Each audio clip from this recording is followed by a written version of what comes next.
अमरोहा अमरोहा जो तमाम दुनिया में एक मुनफरद मुकाम रखता है, अपने लालो याकूत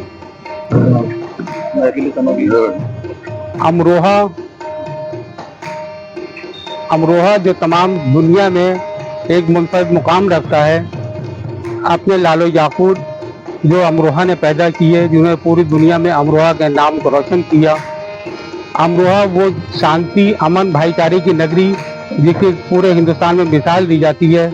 यहाँ से उठने वाला अमन का पैगाम हिंदुस्तान के कोने कोने में पहुँचा।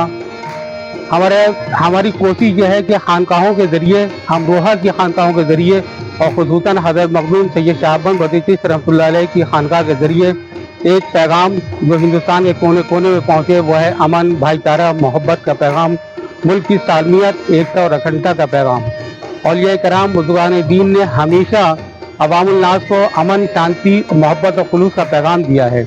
आज हम हज़रत मखदूम सैयद शहाबुद्दीन बख्शी चिश्ती रहमतुल्लाह अलैह के आस्थाने पर हैं।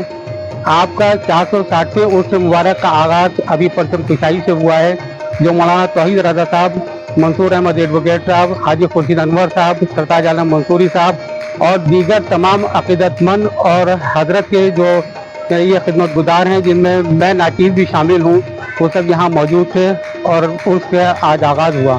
मैं अमरोहा के तमाम आवाम से अपील करता हूँ कि उर्स मुबारक की जो तकारीब 6 रोज़ा हैं, उसमें कसी तादाद में शिरकत फरमाएँ। कल सुबह 11 बजे खानकाह शरीफ मोहल्ला पीरज़ादा में हज़रत बख्शी चिश्ती रहमतुल्लाह अलैह के सज्जादा नशीन हज़रत मखदूमज़ादा शाह सैयद मसूद आलम रिज़वी चिश्ती किरमानी के दस्ते मुबारक से तबरुकाती ज़ियारत कराई जाएगी। 11 ज़िलहिज को हज़रत सैयदना शेख अब्दुल कादिर जिलानी रहमतुल्लाह अलैह की नज़र पेश होगी और 11 ज़िलहिज की रात को नात व मनक़बत की महफ़िल आरास्ता की जाएगी। अगले दिन हज़रत बाबा साहब की नज़र